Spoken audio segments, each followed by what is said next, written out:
Welcome back to the vlog. It is Monday and I'm just gonna jump right in. There is not a lot quote unquote going on this week, and yet this week it feels like a very important week to me, and here's why. This week is the week before I announce, reveal, name, start talking about phase 2 of the creative work that I'm putting out into the world. So last month I launched Can You Come Home, which is a free YouTube series. It's going great. Difficult, but great. And so here in a couple of weeks, I'm about to launch phase 2. And then a month after that, I will launch phase 3. Am I excited? I'm very excited. I'm proud of the work. However, I have been feeling an insane amount. I'm just going to call it what I think it is. It's not anxiety. I think it's fear, or it's anxiety fueled by fear. When I realized that I was feeling afraid, I really looked inward and tried to figure out, why am I feeling afraid? It did not take me very long to realize the fear is coming from the possibility of this failing. And I don't mean failing from a personal standpoint. I have been doing this long enough to know that there are things that need to be made and I have to make them, and the making of them is enough. What happens to them in the world, I care, but it doesn't determine much for me. This feels different. I am afraid of this thing bombing in a financial sense. And it's important to me that I distinguish between needing people to approve of it so that I feel whole. That's not what's going on. But I do need people, and I want people to latch onto it and actually purchase it so that I can keep doing it, so that I can provide for myself and my kids. So I'm dealing with a lot of fear. Sometimes when you don't have the luxury of a safety net, it really forces you to kind of give it your all, because failure just isn't an option. And I like to think that failure isn't an option, except that it is, if I'm being honest. This could not land. Also, here's the other reality, and this normally really doesn't bother me. In fact, I kind of love it. I have a relatively small audience. Compared to other people that do this for a living, my audience is pretty small. I kind of love it because I feel like it feels very communal, very small, and very safe, and very connected. However, when you're trying to convert people in your audience to buying customers, I'm just swimming in a smaller pool. And so if a certain percentage of an audience can be counted on to convert into buying customers, that percentage is low for me, and I'm just not sure it's enough. I'm really laying it all out on the table for you. It's the reality of where I am. The purpose of this vlog is to be very transparent with you. And so in summary, I feel very afraid about the potential of financial failure as it relates to this creative work that I love doing and feel proud of, but I'm about to start talking about. And I'm worried that not enough people are going to convert. And I guess the next step beyond that is, and then I don't know what I'm going to do if it doesn't work. And that's a really horrifying position to be in as a single mom. That's the feelings corner on this Monday morning. Let's switch gear to logistics. Today, in addition to just some work, I think I'm going to go rent a P.O. box because I need a P.O. box for my business. This is kind of an Easter egg that I'm dropping. Big Easter egg. So if you're paying attention, this is the day when I told you I need to go rent a P.O. box. Now, why could she need to rent a P.O. box? I don't know. Haven't needed one up to this point. Huge teaser, huge Easter egg. So I'm gonna go do that. I started wearing my spring clothes this week. I got those pants back from the alteration place. They fit perfectly. The power of tailoring never ceases to amaze me. The weather is beautiful this week. We're wearing the spring clothes, and that's all I have. I appreciate you being here. It's gonna be a great week. Let's dive into our Monday.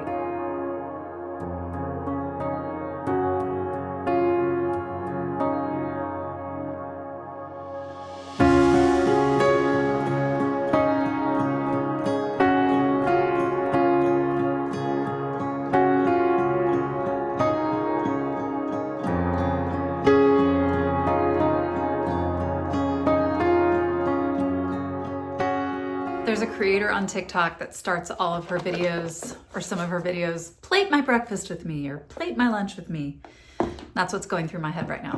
Plate my lunch with me. It's Tuesday, midday, and I am plating my lunch.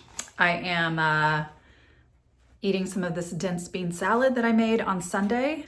This has become like a staple in our house every week. And then I usually like either buy or make some grilled chicken. Usually I buy it. I don't have a grill. Just pop some grilled chicken on top. And then I'll usually have like a piece of fruit. I have some blackberries today. And this morning I woke up, I went for a walk, and then I did some laundry, emptied the dishwasher, cleaned up my kitchen, took out the trash, made my bed. I didn't get dressed. I stayed in my walking clothes because I don't have anywhere to go today. And it just felt good to do that. I have about 6 pieces of paper on the wall with Post-it notes to help me visualize some stuff that I need to finish pretty quickly. I sat down to do some video editing, got a call from a friend. It was really fun. I guess what I'm trying to say is I'm trying to allow some space for some of the resistance that I feel that's based in that place of fear that I talked about yesterday without letting the fear shut me down. I'm having a little trouble like pressing through and feeling like I want to take action. And so when that happens, instead of pushing harder, I kind of let up a little bit and just sort of let things breathe and do some stuff. And what usually happens is that resistance doesn't go away, but it kind of retreats ever so slightly. And when I feel it retreating, then I'm like, okay, and now I'm gonna do something productive and I am gonna push forward gently. I'm just a gentle kind of person. Aggressive actions really don't work well for me. That's what I've done today. And it's actually been quite productive. I'm also having some clarity around a few places of confusion as it relates to the launch. I thought that I knew what my approach was gonna be on launching phase 2. And then last night I was thinking about, I was like, we're doing it wrong. This actually isn't what I wanna do. I turned it 180 degrees a different direction, said it out loud to about 3 different people, and they all were like, oh yeah, that makes all the sense in the world. Let's do it that way. And that felt like something clicked into place that I needed to click into place. And now it's like I understand the road forward. And the road forward starts for me a week from tomorrow. The funny thing is, by the time you see this video that I'm filming today, the road will have already begun. That's just the crazy part about the vlog in real time. So that's kind of like an update on how I'm dealing with that low hum of fear. It's still there, but it's okay. Crazy but true.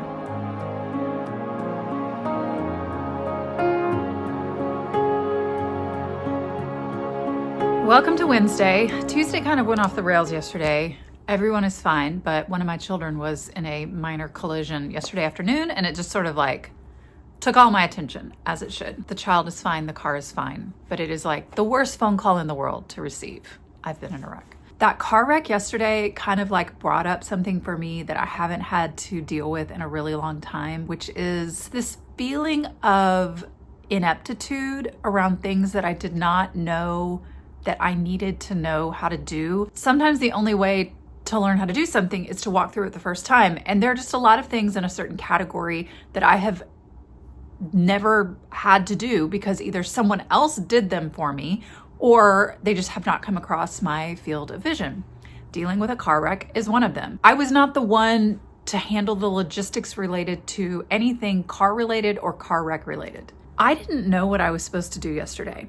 Like, I knew I went to where my child was. I didn't know what information I was supposed to get from the other party, except for their insurance and license. I took a picture of the car. I took a picture of the driver's license. I took a picture of the license plate. I called my insurance because I thought that's what you were supposed to do. And the lady on the phone was like, ma'am, you are welcome to file a claim with us, but I think what you actually want to do is file a claim with their insurance since they were the faulty party. And she wasn't rude about it, but I was like, I've never done this before. I really don't know what I'm supposed to do. And now that I've done it, I know what I'm supposed to do, but I hate that feeling of like, how was I supposed to know what to do? It makes me feel left all over again. It makes me feel alone. So that kind of like cropped up on me yesterday. But I am really glad that she's okay. And her car actually is so okay. We decided like, we don't need to file a claim. So that's all I have this Wednesday morning. I'm just gonna chip away at some work, go to the grocery store, figure out something for dinner, keep chirping along.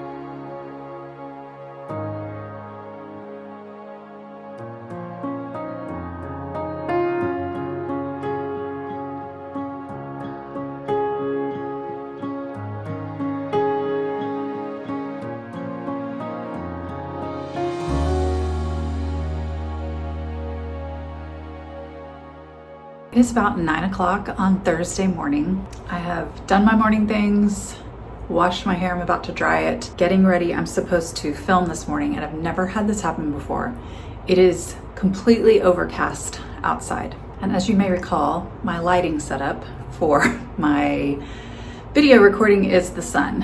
I also have an afternoon meeting, so I can't really push it too late. So I'm sort of like trying to determine whether or not I'm gonna be able to film today based on the sun. I'm gonna dry my hair, I'm just gonna keep moving forward. I'm gonna get dressed because I would get dressed anyway. Basically, I'm just over here tracking the sun, updating my weather app.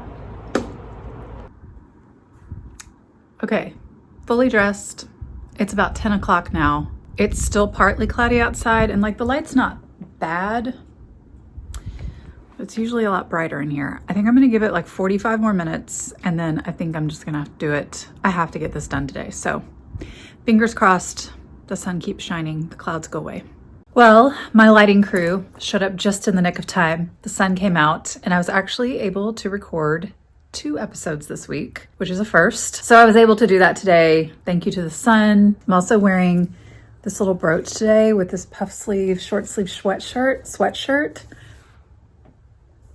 I love wearing brooches. Okay, so I'm done recording. I'm going to go have a meeting with Brittany, who is my graphic design partner in crime. And yeah, that's all I know. I'm not sure what's happening after that.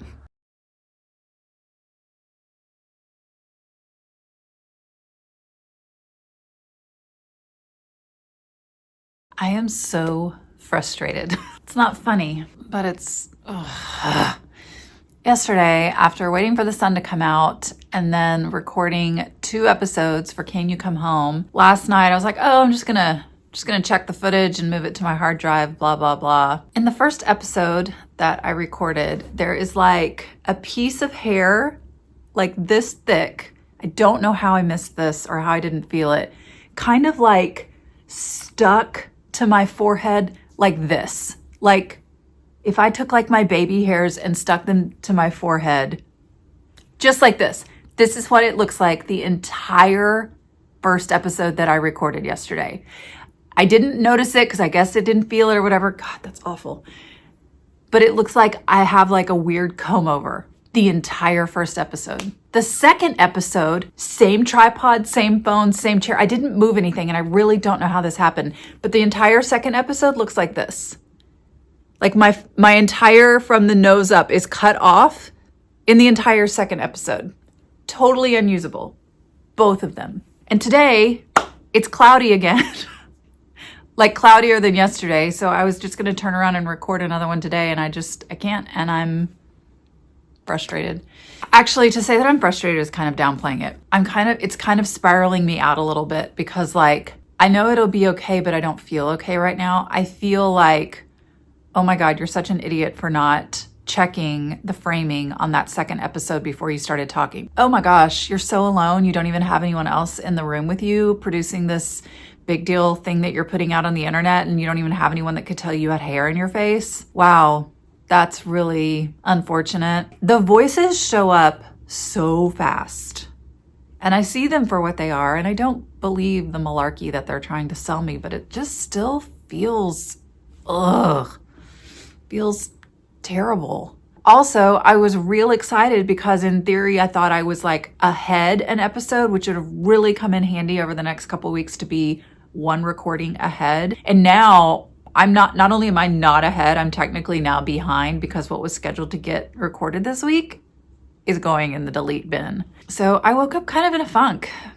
I'm not gonna lie. Like I've had trouble kind of getting it together, just sort of having a light spin out. Thankfully, I am going to meet a friend for lunch today that I haven't seen in a long time. So I'm gonna go do that. I am presenting tomorrow for a small group at a women's retreat. So I need to like do some stuff to prepare for that. It's not the energy I wanted. Not at all. No, thank you. I am wearing this cute dress that I found at Reclectic, which is the Anthropology Free People outlet store. And we have one here in Arlington. So my daughter and I went a couple weeks ago. I found this dress, which I'll show you here in a second. Found a robe and I found a pair of sunglasses that are so oversized. Here, hold on. They're right here. I'll grab them. I mean, I bought them because I think they're cute and they were $5. Anthropology sunglasses for $5. But this is giving a little bit of like fly. Like I feel like I could be a fly for Halloween with these sunglasses. They're very dark and they're very obviously large. All I could think when I put them on was like, oh, these are the perfect sunglasses to wear when I go hang out in my best friend's pool. I don't think you're gonna see me wearing these buzzing about in real life, but I will wear them to the pool. So that's my Friday. It's the roller coaster of emotions, I guess. The only thing that's constant is that the roller coaster keeps going, I guess. So I'm gonna go meet my friend for lunch. I'm gonna go to the grocery store. I'm gonna do some prep for this presentation I'm giving tomorrow. And then it's gonna be Friday night. Woohoo!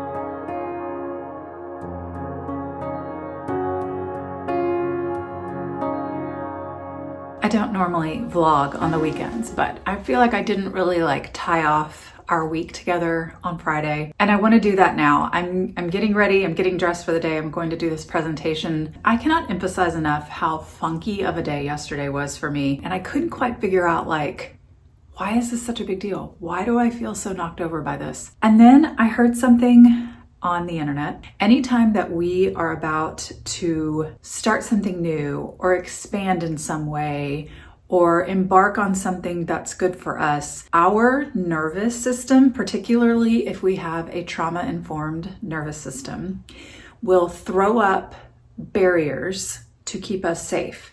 Not because our nervous system thinks the new thing is unhealthy, but simply because the new thing is unknown. And in our nervous system's experience, unknown things tend to not be safe for us. It is the job of a certain part of our brain to constantly kind of be scanning our environment to make sure that we are safe. And our brain operates out of a sense of pattern recognition. And so there are these certain things that our brain recognizes that happen all the time. And when they happen, it's like, oh, we're safe. And it kind of correlates those two things. We're safe because these same things keep happening. So when you introduce something new, your nervous system is like, whoa, whoa, whoa, whoa, whoa, whoa, whoa. No. We like things the way that they are, and that's what keeps us safe, even if those things aren't good for you or keep you small or keep you confined.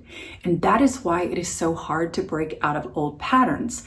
Not because we don't want to do something new and amazing, but because our nervous system's job is to keep us safe. And it's like, I don't want you to change because I don't know if you're going to be safe. So to err on the side of caution, I'm going to make you feel kind of crappy for a little while to try and keep you where you are.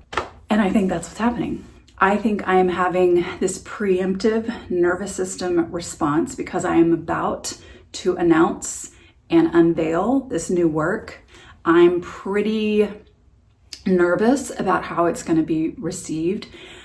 A month ago, before it was like part of my next thing, I was jubilant about it. I have been so excited. I've enjoyed watching this thing come to life.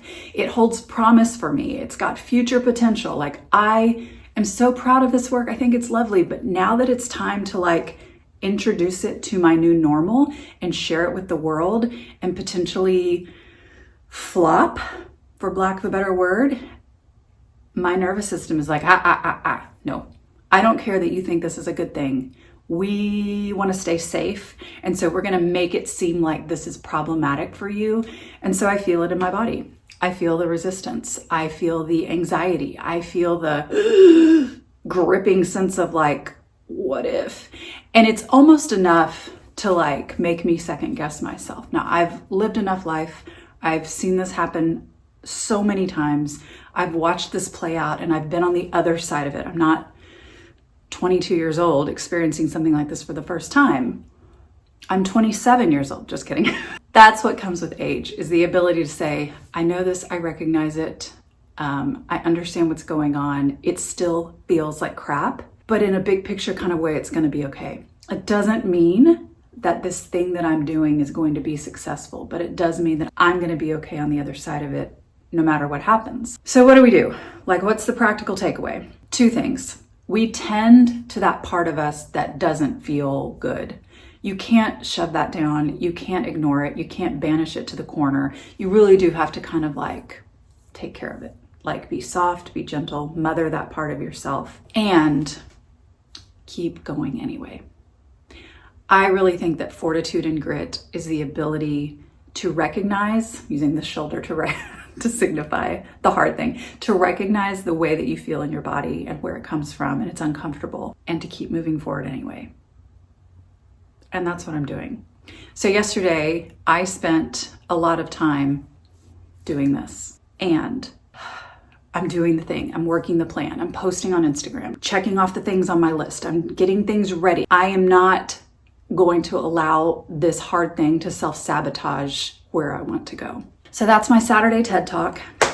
I just really wanted to put that in words. I was thinking it yesterday and I wanted to verbalize it here in case that's helpful for you. But more importantly, just to tell you, that's what I'm experiencing. One of the things I love about the vlog is that it allows me to be really transparent about some stuff in the moment that may not filter down to other social media platforms. This is what it really looks like. This is what it really feels like. And this is what I have learned about encountering hard things and moving forward anyway. So with that, I'm going to finish getting dressed.